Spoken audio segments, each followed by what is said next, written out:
성령의 역사 마스터 클래스 80번 토마스 아 캠피스. 여러분, 혹시 신앙생활을 하면서 이런 갈증을 느껴보신 적 없으신가요? 교회에도 잘 나가고 봉사도 열심히 하는데 정작 내 마음은 늘 시끄럽고 하나님과 나 사이엔 보이지 않는 벽이 있는 것 같은 그런 답답한 말입니다.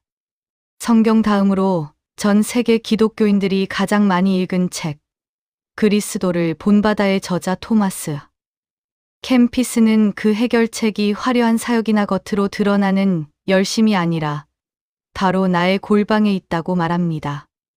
왜 600년 전 수도사의 글이 오늘날 최첨단 시대를 사는 우리들의 인생을 이토록 뜨겁게 바꾸고 있을까요? 지독한 소음의 시대에 성령님과 단둘이 만나는 비밀의 문을 여는 법을 오늘 이 시간을 통해 확실히 알려드리겠습니다. 골방의 성자 토마스 아 캠피스의 영적 세계로 지금 바로 들어가 보시죠. 방금 오프닝에서 말씀드린 것처럼 토마스 아 캠피스는 평생을 수도원 담장 안에서 보냈습니다. 하지만 그의 영향력은 그 높은 담장을 넘어 온 세상을 뒤덮었습니다. 이제 그가 어떻게 성령님의 인도하심 속에 그 깊은 영성을 빚어갔는지 그의 어린 시절부터 자세히 살펴보겠습니다. 서기 1380년 독일의 캠펜에서 태어난 토마스는 어린 시절부터 성령님의 세밀한 인도하심 속에 있었습니다. 그는 13살이라는 아주 어린 나이에 네덜란드의 데벤테르로 향했습니다. 그곳은 우리가 지난 시간에 만났던 게르트 그로테가 세운 공동생활 형제단의 영적 요람이었습니다. 토마스는 그곳에서 평생의 스승 플로렌티우스 라데빈스를 만납니다. 성령님은 어린 토마스에게 스승의 거룩한 삶을 직접 보고 배우게 하셨습니다.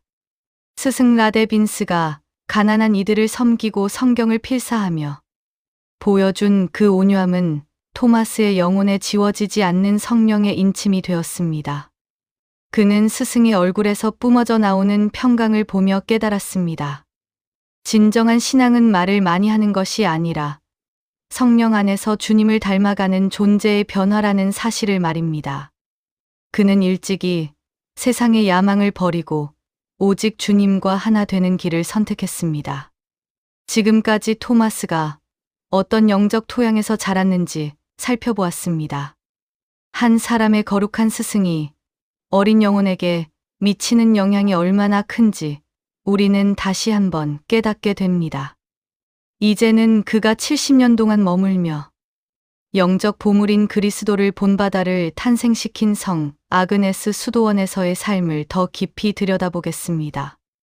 토마스 아 캠피스는 성 아그네스 수도원에서 70년이라는 긴 세월을 머물렀습니다. 누군가에게는 지루한 감옥처럼 보였겠지만 토마스에게 그곳은 성령님과 매일 혼인 잔치를 벌이는 지성소였습니다. 성령님은 토마스에게 골방의 신비를 가르치셨습니다. 그는 강조했습니다. 골방에 머물기를 힘쓰십시오. 골방은 자주 머물수록 당신의 가장 친한 친구가 될 것입니다. 그는 수도원 담장 안에서 성경을 4번이나 직접 필사하며 말씀 한 구절 한 구절 속에 담긴 성령의 숨결을 들이마셨습니다. 그가 펜을 들어 종이 위에 글자를 새길 때마다 성령님은 그의 마음판에 그리스도의 형상을 새겨 넣으셨습니다. 필사는 단순히 글자를 옮기는 작업이 아니었습니다. 성령께서 그 구절을 통해 말씀하시는 음성을 받아 적는 영적인 호흡이었습니다.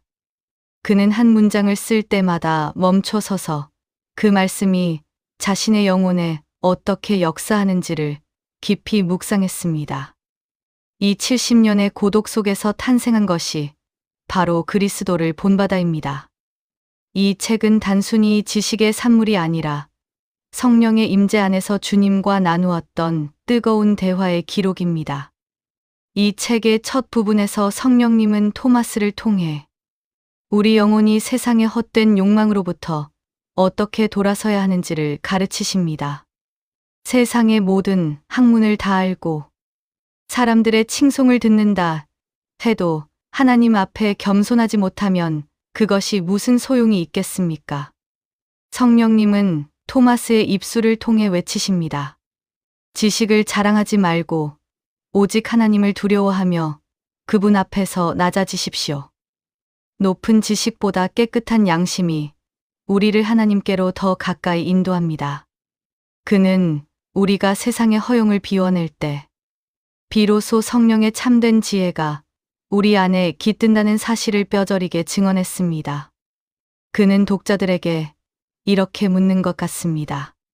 당신은 하나님을 연구하고 있습니까? 아니면 하나님을 사랑하고 있습니까? 성령님은 연구의 대상이 아니라 사랑의 대상임을 그는 강조했습니다.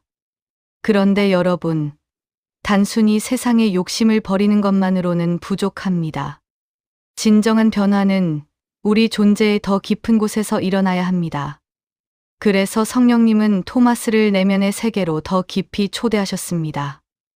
이제 그 내면에서 어떤 일이 일어나는지 구체적인 영적 변화들을 확인해 보겠습니다. 토마스는 우리 마음속에 계시는 성령님을 만나는 법을 상세히 설명했습니다. 하나님 나라는 우리 안에 있습니다. 외부의 위로에 목매지 말고 내면의 평화를 찾으십시오. 성령님은 우리 영혼의 거친 부분을 다듬으시고 고난의 십자가를 기꺼이 지게 하십니다. 토마스는 고백했습니다. 십자가는 우리를 주님께로 인도하는 가장 확실한 길입니다. 십자가 안에 생명이 있고 구원이 있으며 천상의 기쁨이 있습니다. 많은 사람이 고통을 피하려 하지만 성령님은 그 고통이라는 도구를 통해 우리 안의 불순물을 제거하십니다. 토마스는 고난의 한복판에서 성령의 손길을 느꼈습니다. 그는 아픔을 불행으로 여기지 않고 주님의 성품에 참여하는 거룩한 초대장으로 여겼습니다. 성령님은 토마스에게 고난의 십자가를 사랑하는 신비로운 영성을 부어주셨습니다. 아픔조차도 주님의 사랑을 확증하는 거룩한 통로가 됨을 그는 온몸으로 보여주었습니다. 그는 고난을 피하려 하기보다 그 고난을 성령의 용광로로 삼아 자기 자아를 태워버리는 길을 택했습니다. 이 과정에서 탄생한 주님과의 대화는 이 책의 백미입니다. 성령님은 토마스에게 주님의 다정하고 세밀한 음성을 직접 받아 적게 하셨습니다. 내 아들아, 세상의 소음은 너를 어지럽게 하지만 나의 음성은 너를 살릴 것이다. 너의 모든 근심을 나에게 맡겨라. 내가 너를 위해 십자가를 졌으니 너도 나를 위해 내 몫의 십자가를 지려무나. 토마스는 이 대화를 통해 성령의 위로가 얼마나 큰지를 증언했습니다. 우리가 아무리 깊은 절망의 구렁텅이에 있을지라도 성령의 음성 한마디면 족하다는 이 깨달음은 오늘날 우울과 불안에 시달리는 우리에게도 동일한 치유의 광선이 됩니다. 그는 주님과의 대화를 통해 세상이 줄 수 없는 하늘의 평강을 맛보았습니다. 지금까지 살펴본 내용을 한마디로 정리하면 성령의 역사는 밖이 아니라 안에서 시작된다는 것입니다. 이제 토마스가 이 내면의 영성을 어떻게 실제 삶에서 실천적 경건으로 완성했는지 그 마지막 비밀을 함께 확인해 보겠습니다. 토마스 아켐피스에게 영성이란 철저하게 실천적인 것이었습니다. 그는 높은 신학적 담론보다 오늘 내가 주님을 닮기 위해 어떤 작은 행동을 했는지를 더 중요하게 여겼습니다. 특히 성찬의 신비를 통해 주님과 완벽하게 일치되는 법을 가르쳤습니다. 그에게 성찬은 단순히 빵과 포도주를 먹는 의식이 아니라 성령의 역사로 주님의 살과 피가 내 존재 속에 들어와 하나가 되는 거룩한 연합의 사건이었습니다. 그는 성찬을 준비하며 이렇게 기도했습니다. 주님, 저는 부족한 죄인이지만 성령의 은혜로 저를 정결하게 하시고 당신의 임재 안으로 저를 받아주십시오. 주님을 내 안에 모시는 것만큼 강력한 성령의 역사는 없음을 그는 온 영혼으로 증거했습니다. 성령님은 떡과 잔을 통해 토마스의 영혼을 주님의 심장과 하나로 묶어주셨습니다. 토마스는 수도원에서 가장 꾸준히 일을 마다하지 않았으며 동료들의 허물을 덮어주는 성령의 온유함을 몸소 실천했습니다. 그는 말로만 사랑을 외치는 자가 아니라 존재 자체로 성령의 열매를 맺는 나무였습니다. 그는 수도원의 서기로서 묵묵히 책을 베끼고 젊은 수도사들을 가르치며 그들에게 성령과 동행하는 법을 몸소 보여주었습니다. 그의 성품은 주변 사람들에게 주님의 향기를 맡게 했고 헬프타와 데벤테르의 영적 전통을 이어받아 독일과 네덜란드 영성의 꽃을 피웠습니다. 1471년 91살의 나이로 세상을 떠나기까지 그는 한순간도 성령의 임재에서 벗어나지 않았습니다. 그는 죽음을 앞두고 제자들에게 마지막 유언을 남겼습니다. 저는 세상 어디에서도 행복을 찾지 못했습니다. 그러나 골방에서 책을 읽으며 주님과 대화하는 것보다 더 큰 행복은 없었습니다. 성령님은 이 겸손한 필사자를 통해 종교개혁의 가장 중요한 내면적 기초를 닦으셨습니다. 훗날 마르틴 루터와 요한 웨슬리, 그리고 수많은 신앙의 거장들이 이 책을 통해 성령의 세례를 경험했습니다. 루터는 이 책을 통해 복음의 진수를 발견했고, 웨슬리는 이 책을 읽으며 자신의 영혼이 뜨거워지는 체험을 했습니다. 밖으로 드러나는 개혁보다 더 중요한 것은 내면의 개혁임을, 제도적인 변화보다 더 시급한 것은 우리 영혼이 주님과 하나 되는 것임을 성령님은 토마스의 펜 끝을 통해 온 세상에 증언하셨습니다. 그의 영성은 오늘날 분주하고 소란스러운 현대 사회를 살아가는 우리에게 가장 절실한 치료제입니다.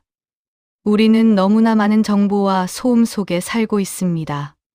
성령님은 지금도 토마스의 글을 통해 우리를 고요한 골방으로 부르고 계십니다. 너의 마음을 비우고 오직 나에게만 집중하라고 말씀하십니다. 여러분, 처음에 제가 질문드렸던 그 영적 답답함의 원인을 이제 찾으셨나요? 우리의 영혼이 시끄러웠던 이유는 주님과 만날 골방이 없었기 때문입니다. 성령의 역사는 우리를 세상의 성공으로 인도하기보다 우리를 주님의 성품으로 빚어가는 데 목적이 있습니다. 토마스 아켐피스는 우리에게 말합니다. 자아를 버리는 것이 곧 주님을 얻는 길이다. 오늘 여러분의 일상이 단순히 생존을 위한 싸움이 아니라 성령님과 함께 걷는 거룩한 산책이 되기를 원합니다. 오늘 집에 가시면 혹은 일과를 마치시면 딱 10분만이라도 조용히 골방의 문을 닫고 성령님의 음성에 귀를 기울여 보십시오. 스마트폰을 내려놓고 세상의 걱정을 잠시 잊은 채 주님과 눈을 맞춰 보십시오. 그 짧은 시간이 여러분의 메마른 인생을 천상의 노래로 바꿔놓을 것입니다. 오늘 토마스 아켐피스가 발견했던 골방의 기쁨이 여러분의 삶 속에서도 실제적인 능력이 되기를 간절히 축복합니다. 하나님은 여러분과 단둘이 만나고 싶어 하십니다. 여러분의 마음 중심을 주님께 내어드리십시오. 성령님께서 여러분의 인생을 가장 아름다운 천상의 노래로 빚어주실 것입니다. 고통도 슬픔도 성령의 손길 안에서는 우리를 정화하는 보석이 됨을 잊지 마십시오. 여러분이 혼자 있는 그 시간은 버려진 시간이 아니라 하나님께서 당신을 새롭게 하시는 가장 귀한 시간입니다. 이 영상이 여러분의 내면을 깨우는 성령의 종소리가 되었다면 구독과 좋아요로 이 거룩한 신앙의 유산을 전파하는 사역에 함께해 주십시오.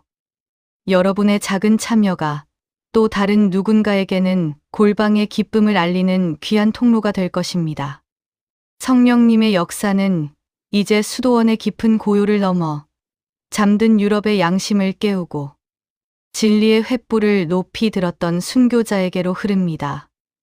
다음 81번 영상에서는 진리를 위해 불꽃 속으로 뛰어들었던 얀 후스의 뜨거운 생애와 그를 붙드셨던 성령의 강력한 권능을 나누겠습니다. 시청해 주셔서 감사합니다. 주님의 평강이 여러분의 골방 속에 늘 충만하시길 간절히 기도합니다.